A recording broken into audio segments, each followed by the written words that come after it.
Hey, hi, hello again. It's me, Amy the Baker, back with another video. Bubba is currently sleeping, taking a nap with Daddy, because Nathan's off work for like 10 days, so I was trying to see if I could see them, but I can just see Bubba's butt. Turn that off, it's probably loud. Yeah, Nathan's off for a little while, so I have to film while he's here, but he does know, so it's not the most awkward thing that could happen. I keep stepping on food biddies. Oh my god, this is chaos already. Today, I'm making focaccia because we're gonna have epic Sammys for dinner. Sorry. Focaccia is an olive oil bread. There's a lot of olive oil in it. And we usually get this olive oil. Well, we usually get the green one, but they didn't have the green one. So this is bold. The other one is slightly less intense on the flavor, I guess. Anyways, they don't have that at the Save-On. They just have it at the other grocery store, and I didn't want to go down that way because it's further away. So I got this Western Family, and they had just like a regular extra virgin olive oil, but this was $2 more for 100% Italian extra virgin olive oil. Made with Italian olives for hints of grass and flowers and a buttery flavor with a peppery finish. It's interesting with this focaccia recipe that I use because there isn't actually any olive oil in the dough, but you incorporate the olive oil in a few other ways, which you will see throughout this process. Okay, what am I doing? Water. Warm water. I had it on the cold water. So this is quite a weird little recipe because you actually start by making kind of a poolish, but you're not letting it sit for very long. It's just the flour and the water. We're gonna mix that just until it's combined and then let it rest while the yeast froths in another bowl. And that just helps the water fully absorb into the flour. Oh no, I'm out of flour. Just kidding, I bought a new one. And they were on sale. They're usually $23.99, so like $24. This was on sale for $15.99. I ran out at the right time, apparently. I don't know if that's expensive for flour in other countries, but Canada, all groceries are expensive. As a family of 3 adults and a baby, we spend easily $1,000 to $1,200 a month on groceries, and that's not including like when we eat out. And my partner's brother who lives downstairs will often buy himself like sandwiches and whatever. So we're not buying all of his food, obviously, and he eats at work because they work in a restaurant. This flour smells like it's gonna go sour soon. I'm like, is that why it was on sale? Watch it just have like weevils or something. It is not safe to eat raw flour, dough, or batter. Yeah, that's the funny thing about the fear of eating a raw dough. And everyone's like, oh, it's the eggs, you're gonna get salmonella. But it's not actually the eggs, it's the raw flour. Our bodies cannot digest raw flour, for starters. Secondly, it's also not often processed in a way to get rid of all of the surface bacteria. And so by eating raw flour, you can expose yourself to E. coli, salmonella, all sorts of things, I'm assuming. I mixed this until it was just combined, and now I'm gonna cover. Okay, now I'm gonna get the yeast going. There's 2 portions of water in this, one in there, one for the yeast. I stole this recipe from my old coworker at a place I worked at in Vancouver called Ancora. This is one of the few recipes I took from her. This recipe and a sponge cake recipe that's really nice. After I get this done and proofing, I'm gonna go outside. One of Nathan's bosses gave us his old Little Tikes table, so I gotta clean that up. Mix, mix, mix, mix, mix, mix, mix, mix, mix. Man, the things I would do if I, 1, had better editing software and also knowledge of how to use it, and 2, more cameras. I think it'd be so cool to like set that aside and then have like a little yeast time lapse going and watching it froth, because I personally love watching yeast activate and like start to froth and come alive. Can vegans eat yeast? I mean, obviously they do. Obviously most vegans, well, I wouldn't say most because bread products have gluten and oftentimes vegans are also gluten-free, but morally speaking for vegans, is it wrong to eat yeast because it is alive? Like they don't eat honey because it's a byproduct of beekeeping, even though ethical beekeepers are only going to take the excess honey and not what the bees actually need to survive throughout the winter. I don't know. I personally could never be a vegan because I love meat and animal byproducts, but it also goes back to doing things more ethically when you can.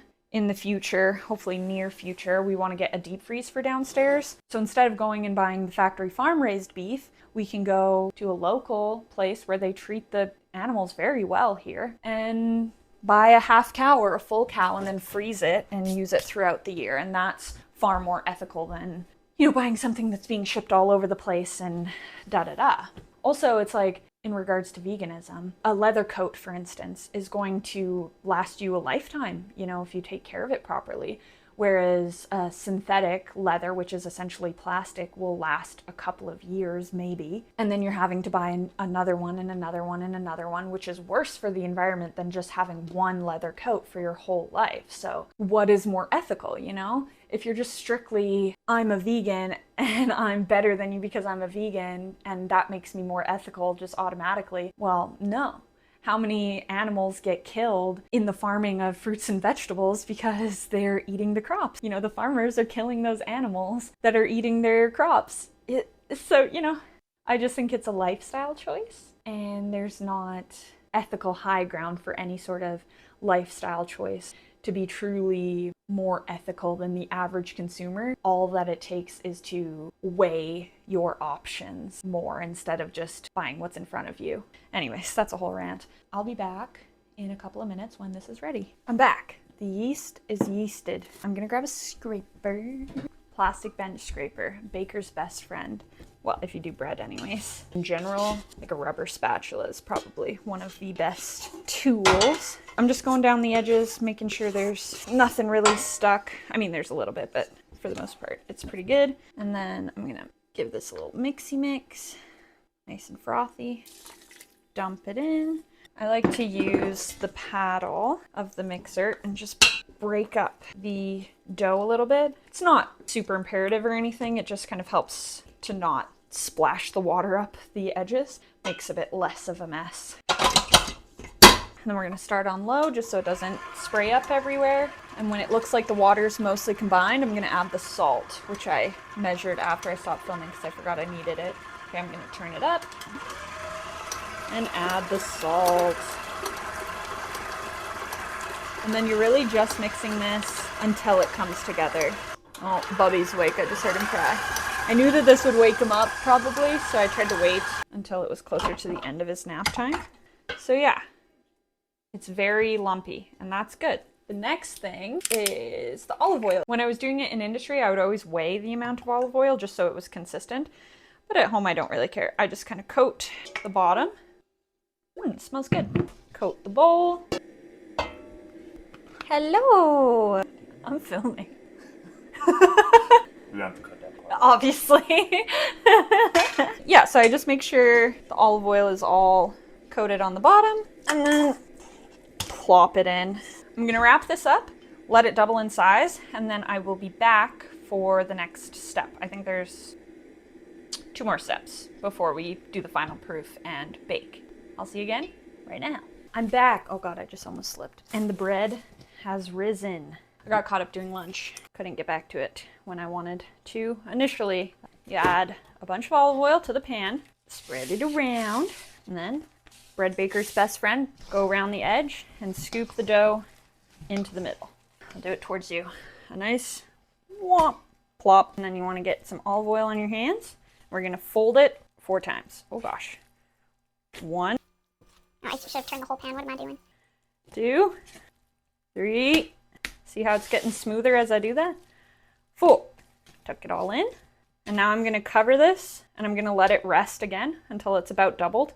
Then I'm gonna spread it out and let it rise again. So I'll be back after I've spread it out and it's risen again to do the topping with you guys. This is where we're at for now, and I gotta do lunch. I got a Nathan and a Bubby staring at me impatiently. I'll be back right now. It has risen. Now I shall cover and rise again. I'm back. It has risen and it's go time. This is my favorite part. I'm gonna put a bunch of olive oil on my hands and a bunch on the top. A little.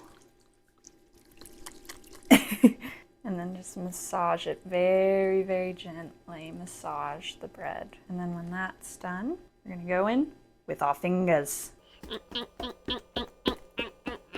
And then a couple this way. Beautiful. Any really big, thin bubbles that come to the top, you're gonna wanna pop For the most part, you want the bubbles because that's what creates that crumb structure, obviously. But the really big, thin ones that come to the top are just gonna get large and in charge. And be not very good. I should have rinsed my hands. That wasn't very smart. I'll go rinse before I do the salt. This is just fresh rosemary that I chopped up. When I worked at Ancora, there was this huge rosemary bush. How do I describe it? It was like, because we were in False Creek, so it's kind of by the water. It was just down the path a little bit. It was definitely not property of the restaurant, but I would go and pick rosemary from that to use for the bread. And it was awesome because I got to go outside and like see the birds and, I don't know, be outside for a second instead of a stuffy kitchen. Fleur de sel, flaky salt. We're just gonna do one good pinch. I guess I should have like salt bait it. I was just gonna put this lid. It does not fit. That's the olive oil lid. And then we're done. This looks beautiful. We'll see how it rises because my oven, well, one, it's not a convection oven, so there's no fans, and two, it runs slightly cold. So I already don't want to set the oven too high because it was smoking last time. I don't want it to set off the fire alarm while Bubba naps. Although I don't think he's sleeping, I just heard him make a noise. But yeah, I'm gonna get this in.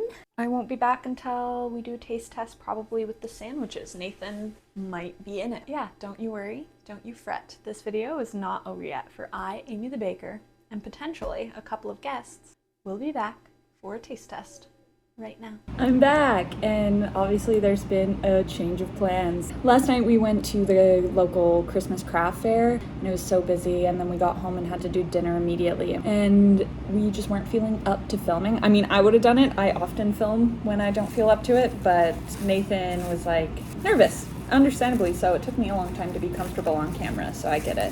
I'm at work, no mic. There's some background noise. I don't know how it sounds. I also don't know why my mic was buzzing. I think I was doing it in the last video as well, actually. But yeah, I charged them. They weren't dying or anything, but I charged them, so hopefully that helps, but I don't know. Anyways, the bread turned out amazing. Big old meaty sandwich. This is my lunch.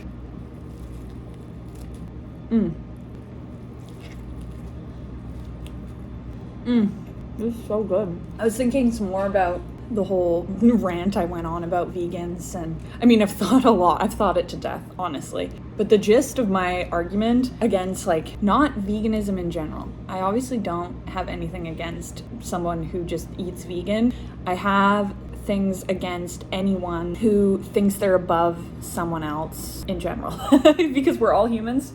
We're all gonna die. You're not better than anybody. Granted, maybe my opinion on that is changing considering we kill children in the Middle East, but that's a whole separate rant. Veganism.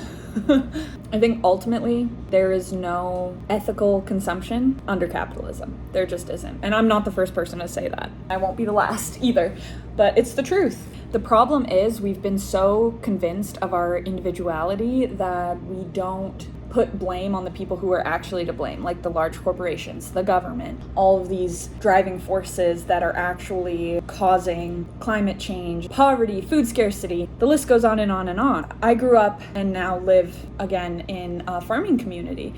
And so for me personally, there are things that I can do to promote my local economy and eat more ethically, as ethically as possible. It's also healthier. So say we were to buy local meat. The cows here are actually like free-range grass-fed cows. They just hang out in fields all day. You can go drive and see cows in fields. And I know you can get eggs locally. Farm fresh eggs also just taste way better. We just buy the store-bought ones because it is cheaper. We have to shop within our means. So good. I gotta speed this up and get back to work. Not that I have much to do. I just finished all the prep. I'm just gonna do some extra cleaning. It's funny, I put that I need it meme from SpongeBob earlier in the video, and then it came true. Foreshadowing. I love sandwiches. So good. Thank you for watching this video. If you made it this far, you're the GOAT. and I love you. And leave a like down below. Comment what type of sandwich you would make on that focaccia bread. The possibilities are endless, honestly. It's delicious. Subscribe if you haven't done that already, and I will see you guys. Oops. Big fish. I'll see you guys again in the next one.